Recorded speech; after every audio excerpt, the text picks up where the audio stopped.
Live from the SABC's Auckland Park studios, welcome to this evening's episode of On the Record. Well, an election date is yet to be declared, but parties are already kicking off their election campaigns. Tonight, we set the scene for what looks set to be the most contested and hopefully interesting election. But first, one of the stories that got us talking today.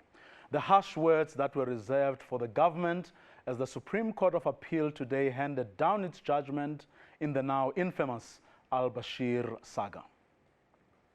Well, the Supreme Court of Appeal today dismissed the state's appeal against a High Court ruling that a government's failure to arrest al-Bashir was inconsistent with its constitutional duties. The court ruled that the South African government was under an obligation to cooperate with the International Criminal Court, the ICC, and arrest Sudanese President Omar al-Bashir when he was here last year. South Africa is a signatory to the ICC's Rome Statute, which sets out the crimes falling within the ICC's jurisdiction and the procedures and the mechanisms for states to cooperate with the court. As Mbali Sibanyone reports, the SCA found that it was unlawful for the government to allow President al-Bashir to leave the country. When handing down judgment in the Supreme Court of Appeal, Justice Lewis found that government's failure to arrest Omar al-Bashir was unlawful. The judge's ruling was based on the fact that South Africa is a signatory to the Rome Statute.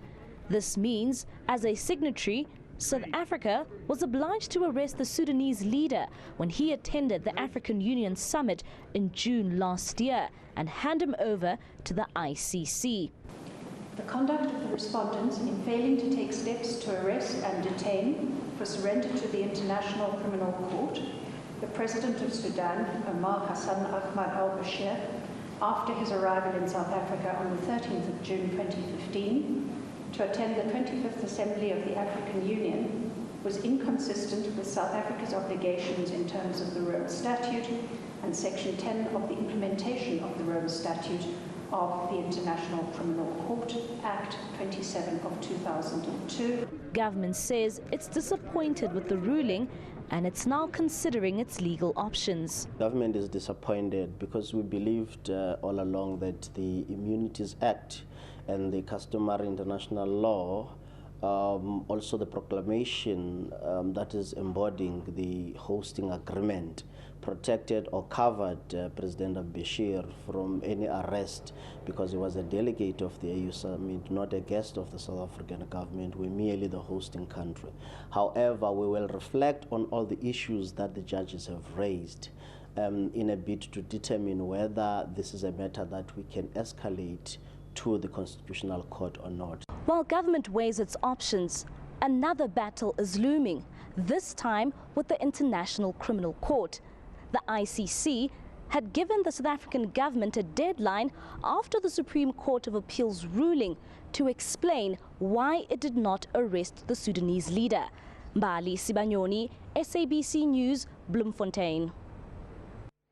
Well, before we get to an analysis of what this could all mean, some political reaction to what happened. We're hoping that the state will take a next step in terms of this decision. But however, what this decision does, it affirms one thing. Our earlier decision we took as a National Executive Committee of the ANC, that the sooner we withdraw from these political dinosaurs, the better for the country, because it has got all the trappings of us as a country being able to find ourselves in a civil war with another country. We never doubted the outcome, what the outcome will be. We knew that al-Bashir was wrongly accommodated in this country. We are also very, very, very disappointed with what the government is doing. We live in a constitutional democracy and law must be respected. This government should have known, because they are having all the expect before they invite al-Bashir here to avoid embarrassing themselves. Well, joining us now to try and make sense of it all is Khomotso Mushikaro from the University of Cape Town's Department of Public Law. Good evening, Khomotso, and thanks very much for joining us. Hello, Vio. Well, a damning judgment, isn't it? Well, it certainly is. The SCA had quite strong language in its judgment, condemning what it saw really as a sort of flagrant decision to disobey a court order. Well, I mean, it's interesting, I mean, government assurances in court that President al-Bashir was still in the country were false. The court also saying that either the representatives of government set out to mislead the court or were themselves misled in the course of being given instructions. And saying that, the court saying, well, either way, it was a, to quote them, disgraceful conduct. Yes, and I believe in the very same breath, the court also did call on the relevant authorities to actually investigate the matter as well, simply because it does amount to a misdirection of the court. It doesn't cover the government in glory. I mean, does it? I mean, to be, told by a court that you misled it, to be said, for it to be said that your conduct was disgraceful is not something that should be associated with any government. Certainly not. But of course, let's also remember that that does not necessarily mean that the government was wrong as a matter of international law to claim that Mr. Bashir was protected by his own public or head of state immunity. So that's a separate question. But certainly when there's a court order saying that Mr. Bashir must be kept in the country and that he cannot leave the country pending a decision by a court, then of course disobeying the court or misleading the court when you are actually right before a judge, that is an entirely different matter and cause for much concern. Well, I mean, to a point that Mthunzi Maga from the Ministry of Justice and Constitutional Development alluded to in the one clip that we played. The court stating in a matter-of-fact way that the hosting agreement did not confer any immunity on President al-Bashir. And going further to say that an erroneous belief, presumably by cabinet, was that it's cabinet that said that, cannot transform an absence of immunity into immunity. Yes, that is true, Vuyo, but remember that was only one of the arguments canvassed before the Supreme Court of Appeal. So certainly before the High Court, that was the only argument that the High Court actually had to hear and had to decide on. But before the Supreme Court of Appeal, there were further arguments around the immunities issue. Now, of course, those further arguments probably didn't support the government, except perhaps in only a sort of narrow criticism of the judgment, saying that it may have gone further than anyone ever anticipated it to go. So what the court found in this particular case, it said that there's a particular section of the implementing legislation of the Rome Statute in South Africa that also constitutes an automatic waiver across the board of any ICC crimes or any immunity for ICC crimes that all heads of state would actually now be subject to. So it's not just heads of state who have an arrest warrant out by the ICC prosecutor, as in the case of Mr. Bashir. But notionally, let's just, for argument's sake, say that the Chinese government was suspected of crimes against humanity. Remember that a crime against humanity in international law may be anything that is considered inhumane acts that is targeted against a portion of the population. And that is what we would call a systematic act. So for instance, in the case of China, China's treatment of the Tibetan people might be a controversial hot button issue. Now the question before us is, does that mean that when President Xi Jinping visits South Africa, that the NDPP, for instance, is under some obligation to investigate Mr. Xi Jinping for any apparent crimes against humanity or any violations of the Rome Statute? Because again, China is not a signatory to the Rome Statute, but neither is Sudan. And so if we're going to read the SCA judgment in incredibly broad terms, then it does raise a lot of cause for concern. However, we can say, though, that in the case of Mr. al-Bashir, I think that it's pretty uncontroversial in international law that there was indeed an obligation to either prosecute him or to extradite him to the ICC to face prosecution there. But I mean, if we take the two examples that, or the parallels that you are drawing, in the case of Mr. al-Bashir, there is a warrant of arrest. Isn't that what makes the difference, or between him and, say, Xi Jinping, if we take your example? Well, we would hope so, but the SCA certainly didn't make that distinction. That judgment does not lead us to that conclusion necessarily. In fact, we'd have to read the judgment down to a certain degree, or rather narrow our reading of the judgment in order to get to this distinction between a situation where there is an arrest warrant out by the ICC prosecutor and a situation when there isn't. Remember also about 2 years ago now, I think, the Constitutional Court also said that there is a principle now of universal jurisdiction as a matter of international law. And universal jurisdiction means that when someone commits a crime against humanity, you can prosecute them as a matter of international customary law in any jurisdiction, in any global jurisdiction. And so if you were to read those two judgments together, it does create a rather troublingly wide area of application. Now, hopefully that would be a good reason for the government to take this case on appeal. At least for the Constitutional Court, to try and explore the issue of whether or not we should make a distinction between instances when there is an arrest warrant out, but more to the point in Mr. al-Bashir's case, when the Security Council has referred a particular issue to the ICC, and any other instance of a non-member state to the Rome Statute. Remember also, it's not just China that's not a party to the Rome Statute, the United States of America is not. And we wonder whether South Africa is under some obligation now to prosecute the most powerful country in the world, or rather the leader of the most powerful country in the world, when we suspect there have been crimes against humanity. I wonder what the Joint Chiefs of Staff in the United States have to say about that. So there are some troublingly wide applications that could occur. Of course, hopefully there are legal qualifications that can apply, and hopefully the Constitutional Court would be far more cognizant of those particular narrowing applications of this judgment.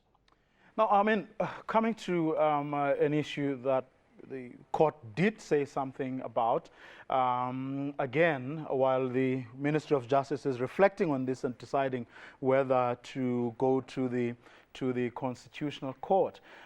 Where does the argument of he was not our guest but the guest of the African Union fit in, given what the court did say that, you know, whatever belief you may hold, it doesn't change, it doesn't transform absence of immunity into immunity. Where does that put that argument? Because again, it was mentioned today by the government when it said it was still mulling over this decision. Well, that argument fits in the following manner. So the African Union has taken certain resolutions where it has decided that the principle of immunity applies across the board and as an absolute, which means that this would strip the ICC of any particular jurisdiction over heads of states. The South African government was contending that basically it was caught between a rock and a hard place. Either it must disobey the resolutions of the African Union, or it must disobey the particular implementing legislation and the Rome Statute itself. Now, the Supreme Court of Appeal, I think, very, very correctly dealt with that issue by saying that, well, actually, the effect of the African Union resolution is just not relevant to the current matter or to the matter at hand. What we have here are clear UN obligations. And Chapter 7 of the UN Charter does make it clear that when the Security Council takes a resolution, any of those resolutions in terms of its Chapter 7 powers trump any other international obligation.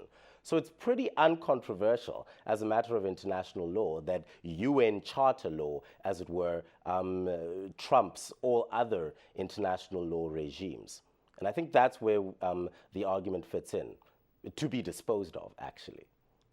Well, when all's been said and done, yes, government defeated, or this time around, or embarrassed even, to those who say, well, it's a hollow victory anyway, because what has been done has been done. What are we going to do about this anyway, beyond this point?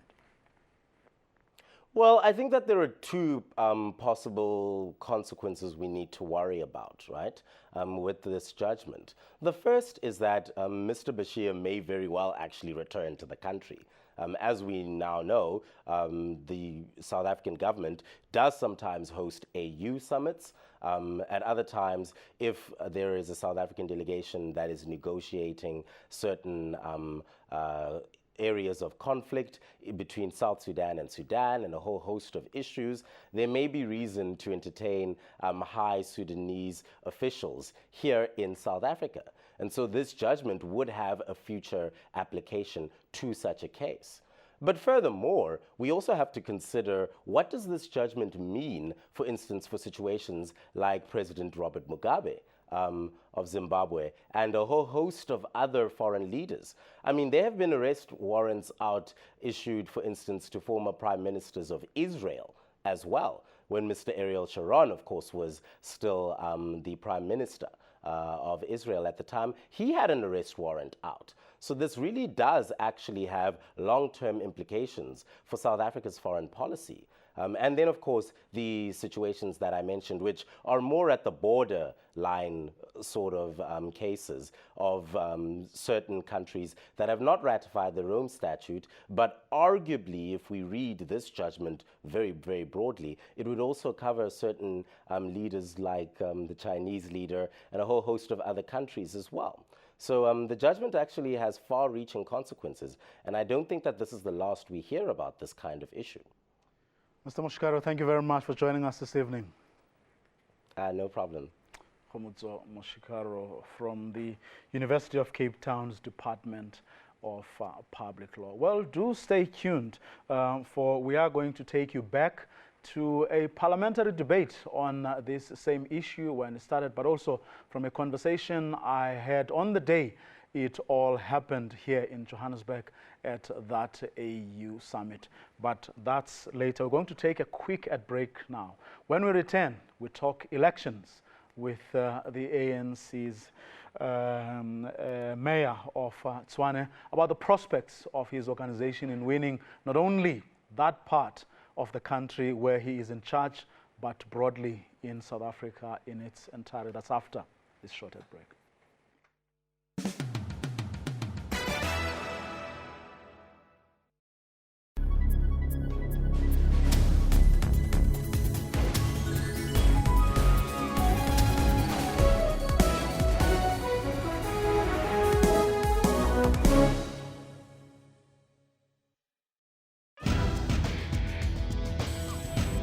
Technology isn't all scary.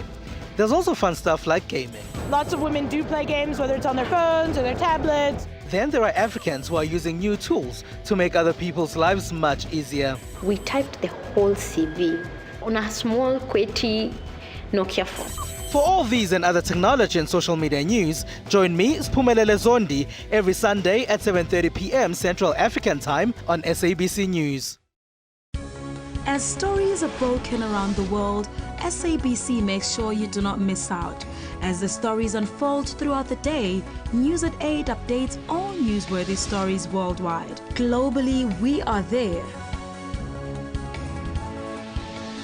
Locally, we leave no story untold. Make a date with News at 8, every Saturday and Sunday on SABC News, Africa's news leader.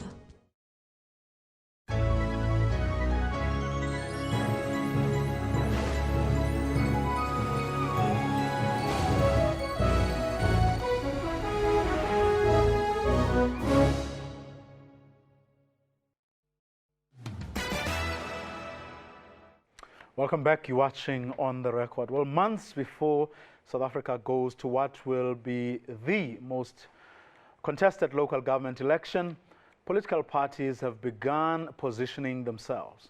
Yesterday, the African National Congress held its first briefing where it painted a glowing picture of its achievements over the past 5 years, while giving explanations with regard to areas where it felt it fell short. Well, Tshwane Mayor Sputla Ramokgopa was at the media briefing representing his political party. He joins me here in the studio. Welcome, sir. Thank you very much, Bravo. Well, Professor Kwandiwe Kondlo is a University of Johannesburg academic specializing in leadership and governance, including policy development and evaluation strategies. Welcome to you, sir. Thank you for you. Well, let me start here with you, Mayor. Glowing tribute. You spoke about how your organization has done so well over the past 5 years, how you have delivered on your key priorities.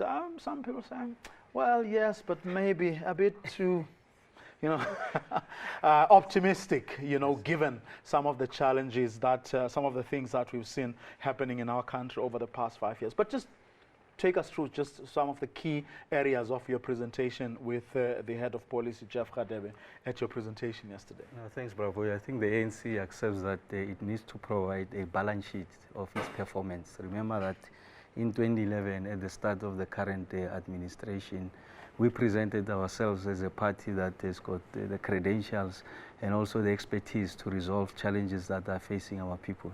And we also admitted that in the course of resolving those challenges, we need to have a partnership with our people. We then identified 5 areas of interventions, and this related to growing the local economies and also ensuring that we create decent employment opportunities, improving the quality of basic services, and also extending access, addressing the situation that relates to building a safer, more cohesive environment at the local government, the historic mission of the ANC, the creation of a non-racial society. And then we identify the need for activist citizenry so that communities must be aware of their rights and also mount struggles to make sure that those rights get to be realized by being part of the broader body politic at the local government level. We raise the issues around efficient and clean local government because we think that there's a relationship between an inefficient local government, the one that condones corruption, and also performance. So the ANC set out to say these are the 5 areas that requires attention. And indeed, the ANC is the first one to say there are, in fact, inherent problems, there are major deficits that undermines our ability to move with the speed that is desired. But I think the facts also suggest that we have made significant strides. I mean, let's take on the areas around the penetration of basic services. We moved people, households that at the beginning of the current term of political office, 77% have had access to basic electricity. Today, as I speak to you, is 86%. These are figures that are verifiable. Stats SA can make an independent assertion, so it's not the ANC spinning what the figures are. On the area of sanitation, the one that restores and gives dignity to our people. At the beginning of the term, we're sitting at 62%. Now we're at the whooping 80%. And when you go to water, 80% of the household had access to potable water. Today, as we speak, it's 86%. So these are tremendous strides. And again, cities have begun to demonstrate themselves as epicenters for growth, nucleus of economic development.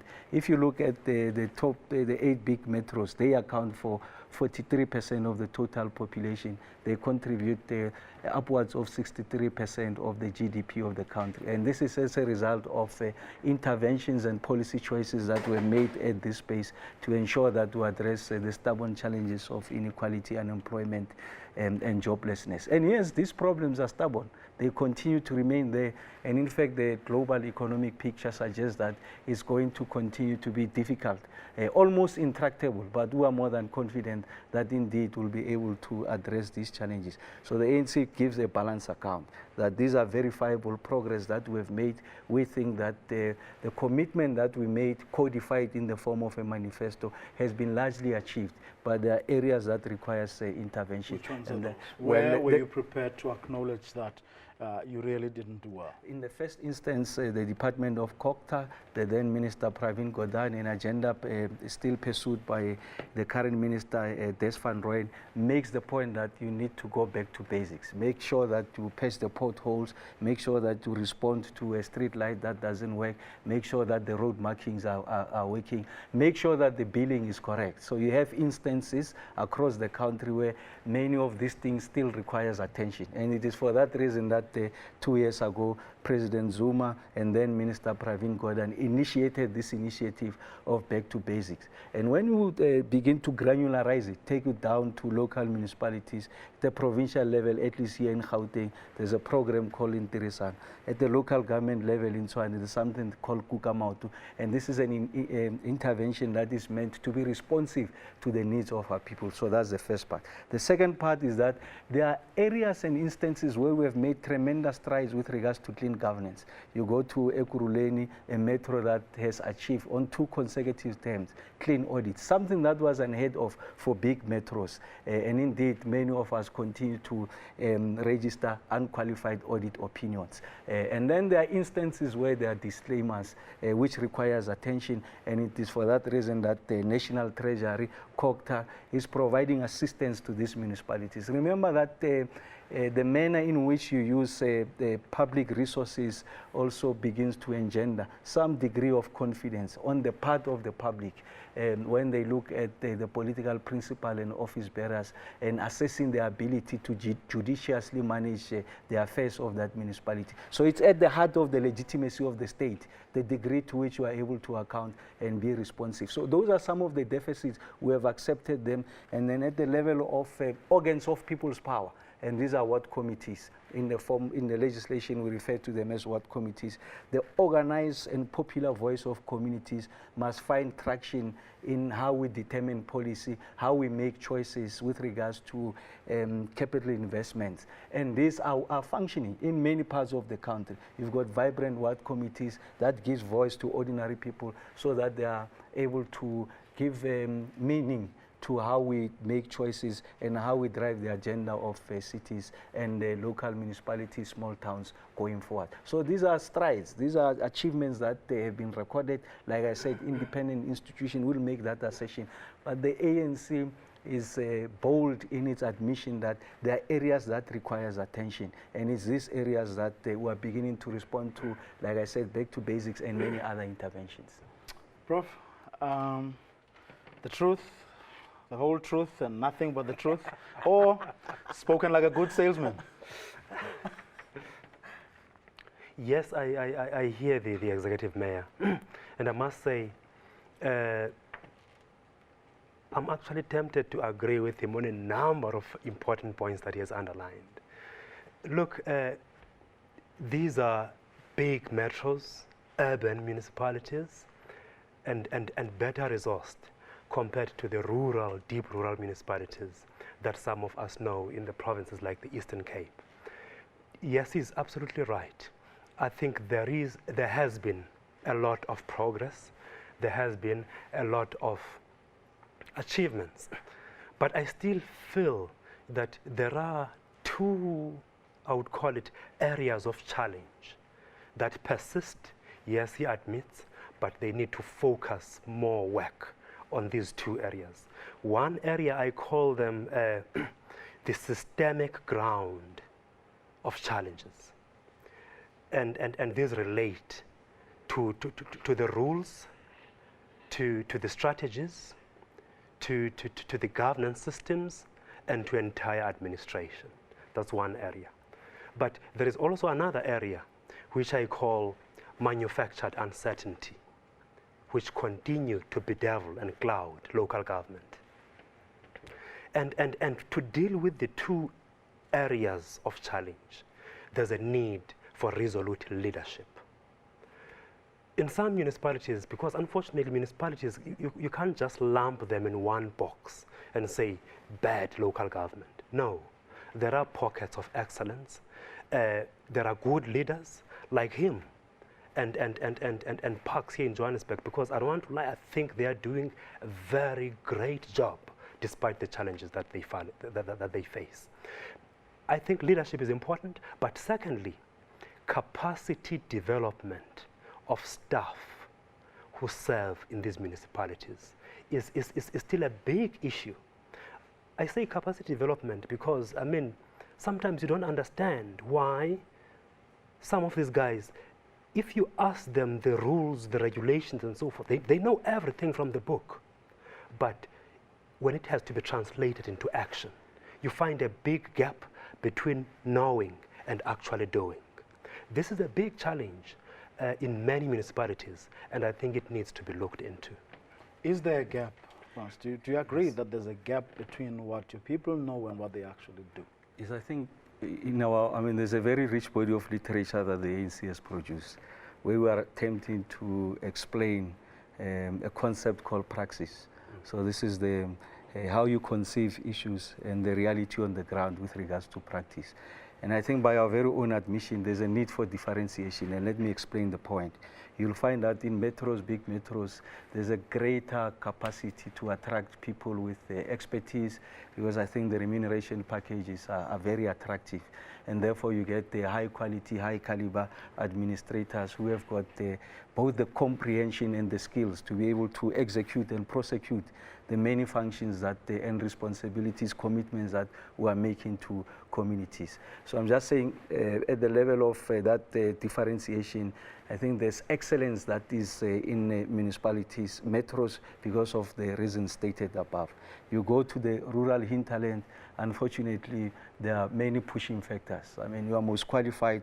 They are largely attracted to centers of privilege, economic production, which are largely the metros. And then there's a problem of skills and a vacuum that continue to persist in those areas. And remember, these are municipalities that don't have a revenue base. They rely largely on the drawdown, on the national allocations, and therefore the ability to attract people with the necessary skills is severely undermined. And this explains why Department of COCTA and also the demarcation board as part of the merging process of some of these municipalities. Remember, when we go to the elections now, will be 21 less municipalities because of aggregation measure to ensure that we are able to benefit from the economies of scale. You are able to crowd in the skills so that we can exploit them better, and then you create a shared services model. But yes, those let's try and there. isolate some of the issues and talk about, if we say,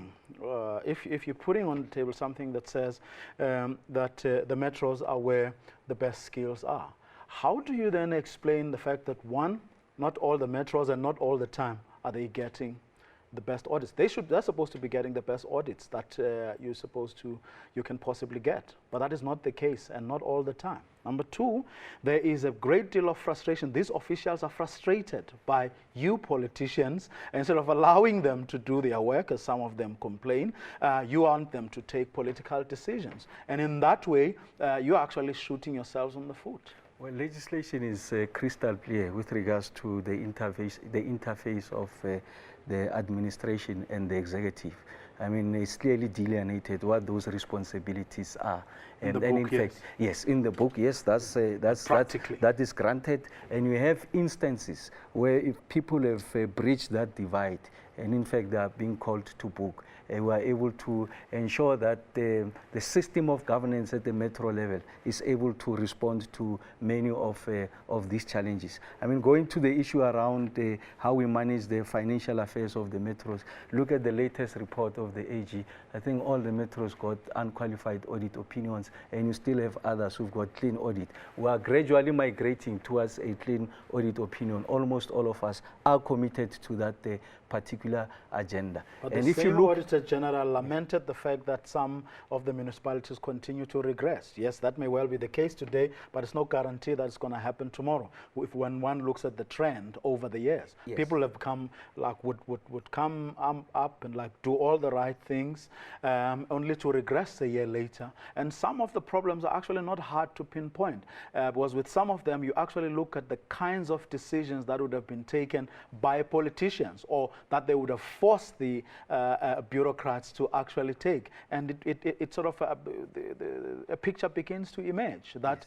half the time, the problem is actually with the politicians. Yes, so the argument I was making is valid for metros, so all of them unqualified audit opinion. This time around. Yeah, so let's be a bit more clinical. Yes, this time around.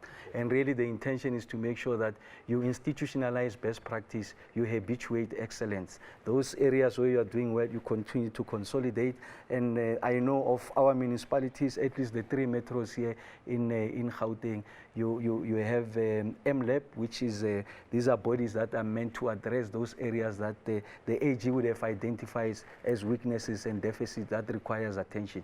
And they are chaired by the political principals, in this instance chaired by mayors, because the one thing that the AG raises is that there must be political willingness to address these things. And the protagonists must be the mayors, and indeed there must be consequences. When you go to smaller municipalities, hold your thoughts right there. We're going to take a quick ad break. Don't go away. This conversation continues.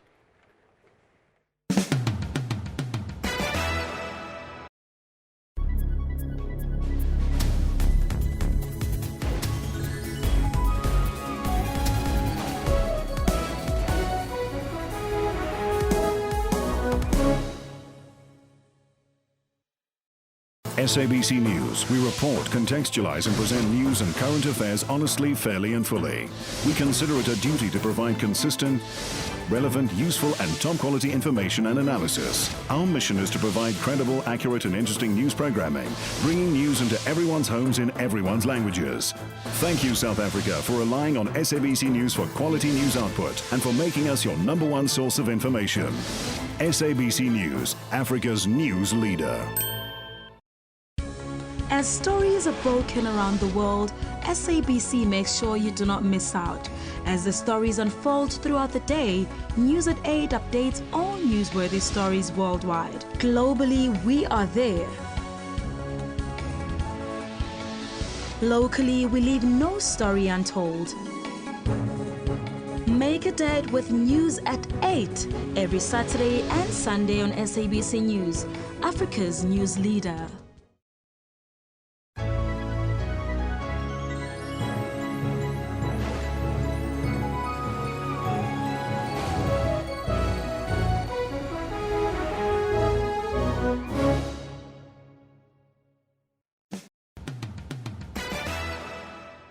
Welcome back. You're watching On the Record. May I allow me to go to Prof a little bit? I want him to perhaps talk us through, especially what you call them, the systematic. Systemic ground, sorry, because they seem to link to what we were talking before we went to break. Yes, I think they do. You see, when I talk about the systemic ground of deficiencies in local government, I think it's actually it's a very serious issue. Not that our policies, our laws are not good, but you sometimes ask a question that as management sometimes in these municipalities, are we reading from the same page? Is our understanding of these rules and regulations at the same level? Because it has various implications, those systemic issues, because you find that in many municipalities you see the rise in the number of public protests. In fact, we see them all over the country. Gauteng actually leads when it comes to stats. You look at the figures. Gauteng is #1, followed by the Western Cape, and then followed by KZN. You see, lots of service delivery protests, and especially in 2009, and a bit of a rise in 2012, and then in 2014, lots of service delivery protests. When you talk to people doing research, people will tell you that we want to be involved in what is being done for us. We don't want to see these kids coming to tell us what they are going to be doing, but we would like to have a voice to participate meaningfully in what is being done for our communities. And if you go to the systems of government, even the Constitution itself, it's so clear and so elaborate on public participation, on the involvement of communities. The question is, when do we stop patronizing our people, get them to have a meaningful stake in local government? And this is a challenge. No? Well, let me introduce a bit of science there, with the greatest respect to Prof, just to underscore the gravity of the problem that is confronted by these cities. Stats SA in its census 2011 makes the point, for an example, in the city of Tshwane, we are receiving 10,000 new people every month coming to look for opportunities. So these are as a result of pushing factors in the rural hinterland and forces of attraction in the urban areas. The majority of these people, when they come into these urban spaces, they don't have the requisite skills to be absorbed by this economy. So what happens is that they continue to reinforce the apartheid spatial logic, the morphology of the physical space. So the poor continue to be located in the periphery, in an informal settlement. They travel longer distances. They spend up to 70% of their income, at least if we're to believe the World Bank, traveling. So that's the size. So there's rapid urbanization. The infrastructure can accommodate them. At the same time, they make new demands on the right to dignity, provision of waterborne sanitation, water and electricity. But on the revenue side, the revenue is not growing at the same pace as the demand. So if you like, the new demands that are placed on the backlogs, the growth in the backlogs far surpasses our ability to meet those. And it is at that intersection that we have this explosion of service delivery protest. And in fact, research begins to demonstrate that this service delivery protest happens closest to the point of delivery. So people have an appreciation that across the road, they've got waterborne sanitation, stand-size water connection, and household connection of electricity. When this side is not there, and therefore they begin to mount this struggle. But then, so if as you said before, your ward committees are working, and that is where your policies and your programs of action have resonance and traction, you called it. Why then aren't these people able to hear that you are actually next, or we know when we'll be coming to you next? Well, I guess it's the degree of the impatience and the rate at which we are able to deliver. Remember that there's a relationship between the pace of delivery and the size of the fiscus. So there's an envelope there that undermines our ability to deliver. Let me give you a typical example in the city of Tshwane. We need something in the order of magnitude of 5.2 billion rands for us to be able to surface all the roads in the city of Tshwane. That is to provide tar roads. But the annual budget with regards to CAPEX, it's reached its height, its peak, it was 4.3 billion. And this has to cover all the areas. So we are unlikely going to resolve the problem anytime soon. The size of the budget CAPEX, what gets to be allocated, is a function of our ability to collect revenue, and it's a function, and revenue is a function of the economic performance of our cities. So there are new demands that are being placed, but it's not matched by revenue. But this is not insurmountable. That's the argument I want to make. So what committees will collect this information? You want to chip in? Oh, yes. Before you move into that, Mayor, I think let's also correct another scientific point here. You see, the pace of delivery and the size of budget do not necessarily correlate positively. In other words, in some instances, you can have a smaller budget, but the pace of your delivery is fast and you exhaust that budget. Yes. So I'm trying to say the pace does not, the size does not determine the pace. Maybe if you look at we can talk about the size and the extent of delivery. Maybe let's look at the audit outcomes, the recent past. You find that in many municipalities, let me speak with a degree of confidence of the municipalities here in Gauteng. they spend on average 96% of their capex. So there's just a 4% difference. So I'm just saying, even if you had spent that 4%, the degree on the extent of the backlog still remains. So you're unable to make a significant dent, because as you provide infrastructure, bulk infrastructure, province comes and does top structures for the building of houses. There's these 10,000 new people that are coming, putting pressure on that. So urbanization is not necessarily bad. But the problem we're encountering here, and this is in the global south compared to the global north, is that people are not moving into opportunities. They don't have the requisite skills. They can't grow the revenue base, but they still demand of the right to dignity. And it's something that is our responsibility. So we're not about to relinquish that responsibility. We'll work with communities, exactly the point that you were making, Vuyo, earlier on, so that there's some degree of appreciation of the governance model and the pressures that we are facing, and for people to know that indeed your turn is going to come. One of the things that we have initiated in the city of Tshwane, instead of waiting to build top structures, we introduce a program called Reaga Tshwane. We take a big piece of land, cut it into stand sizes that are bigger than RDP size, provide water to that stand, electricity, waterborne sanitation, surface the road. The person comes, build a shack, we give you a title deed. And our people are appreciative. You have restored the dignity. Only that. The only thing that is missing is a top structure. And that's a new innovation to accelerate the commitment to improve the quality of lives of our people. Now, obviously, we're not going to, this is the first discussion. We're not going to exhaust it. We're going to have more, virtually every week. But here is my question, Mr. Mayor. If a municipality that is well-resourced, and that is far ahead in terms of thinking, conceptualization of all these things, and you already have programs in place, how come you and the Nelson Mandela Metro, for example, how come you are now the headaches from where your organization sits? That you are in a precarious position where anything could happen.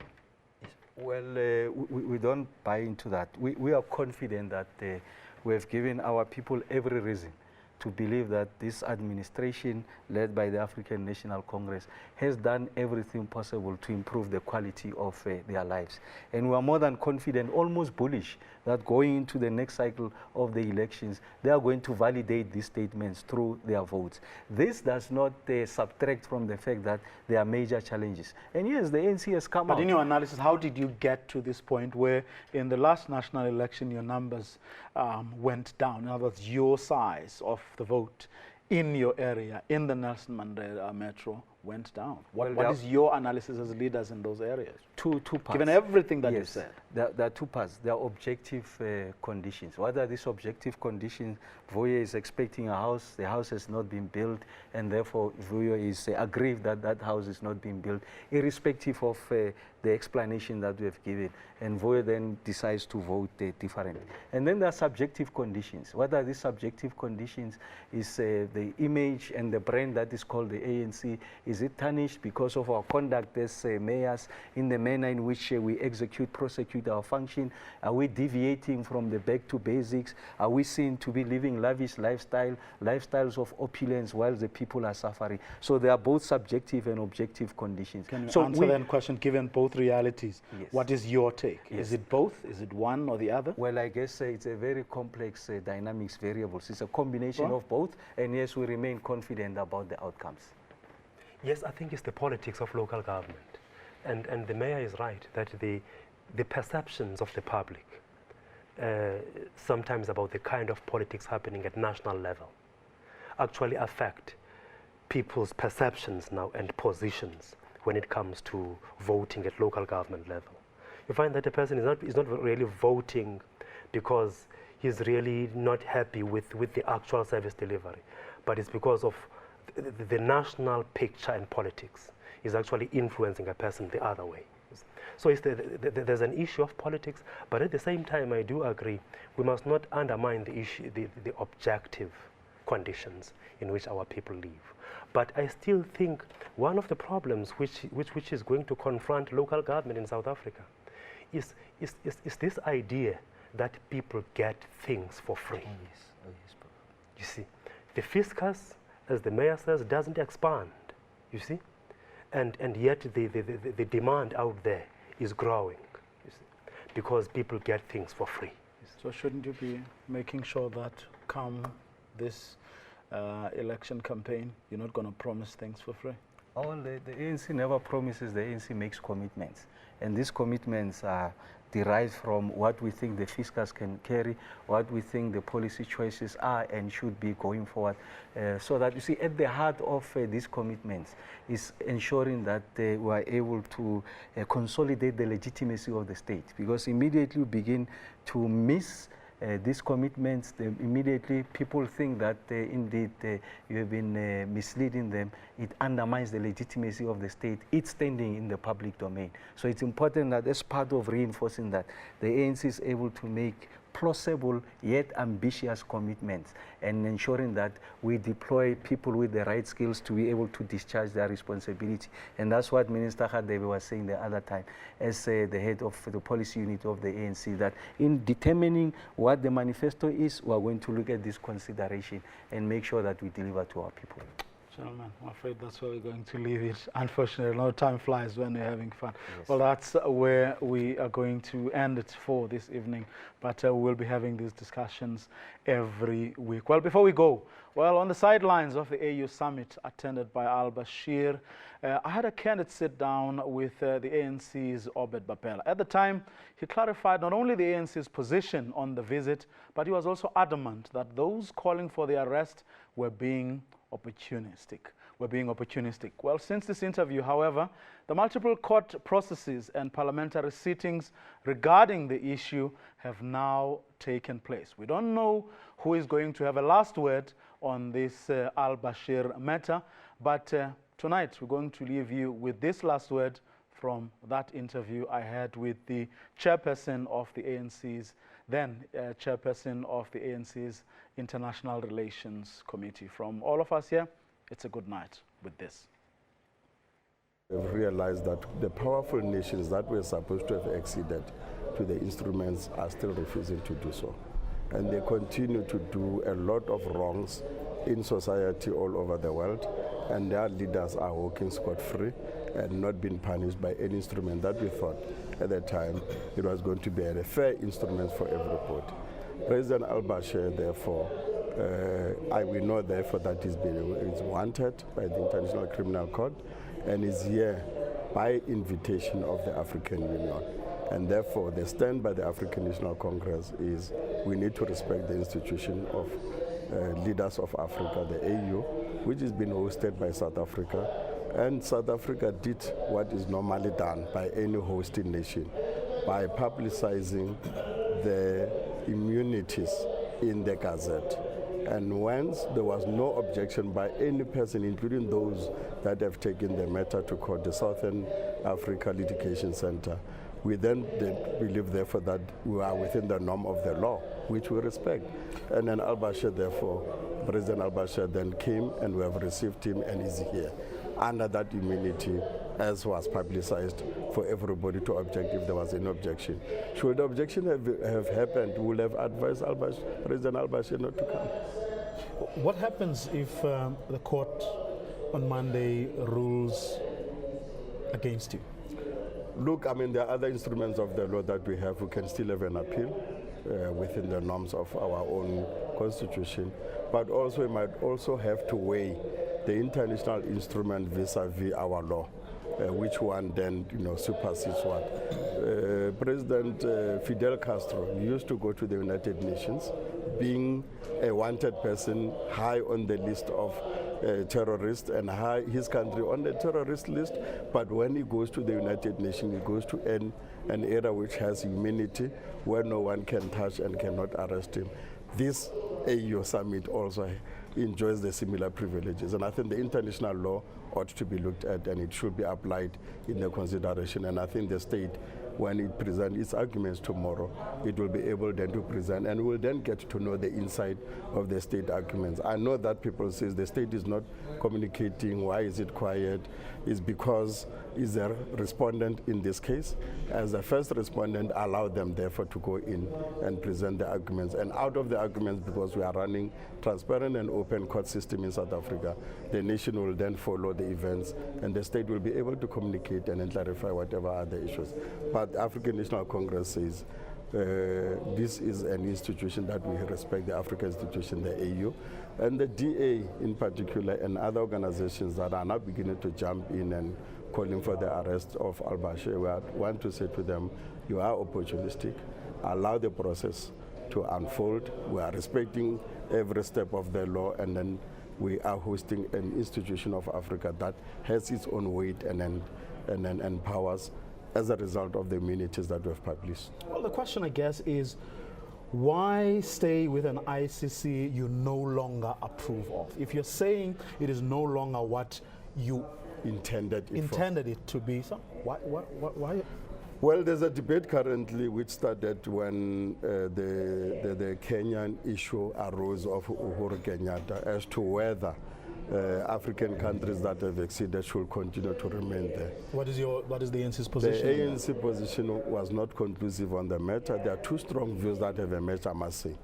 One strong view was saying we must get out of the ICC for so long as powerful nations do not want to accede to that particular instrument. Why remain there? And then let's get out. The other view was that ANC is known for a good record of human rights culture, and it fought for it when we fought apartheid with its inhuman rights. And therefore we need to balance that good gesture that the ANC is known for vis-a-vis the powerful nations of the world undermining and making the ICC a useful instrument as it is today.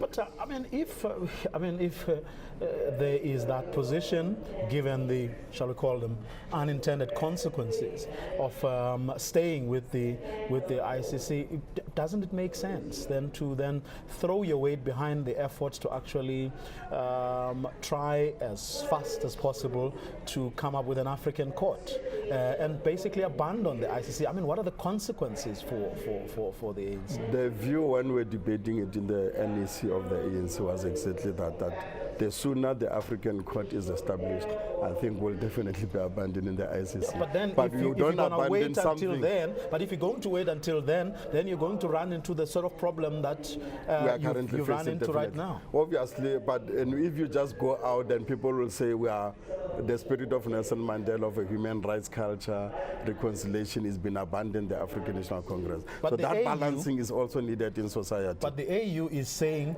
we are not condoning, we are not for impunity, but what we are saying is that the ICC as it stands no longer does what we wanted it to do. Definitely. So we are abandoning this. So why don't you just why can't you be unequivocal about it? And then you're saving yourselves some embarrassment and the situation that you find yourselves in right now. Well, obviously because of this situation right in our country, in front of us as leaders of this country, definitely I think the argument is going to be stronger from the ANC, side of the ANC that let's get out of the ICC, but obviously the process will then have to go through Parliament itself. There will be debate, there will be those against, those for, and we'll use our majority as the African National Congress towards that. But it's beginning now to say to us, let's abandon the ICC. And I think the writing is on the wall. And this has really embarrassed South Africa. It has embarrassed us as a country. And therefore, our stay there, obviously, there are those who are arguing that we've got an obligation, but we are saying there's an immunity on the matter, respect the AU as the state of organization of the states of Africa, and therefore Africa has a voice on the matter. Al-Bashir is here, and let's hear the court case, what is going to happen, but for now he's proceeding and he's participating in the debates as we speak. But I agree with you, it is quite an embarrassment.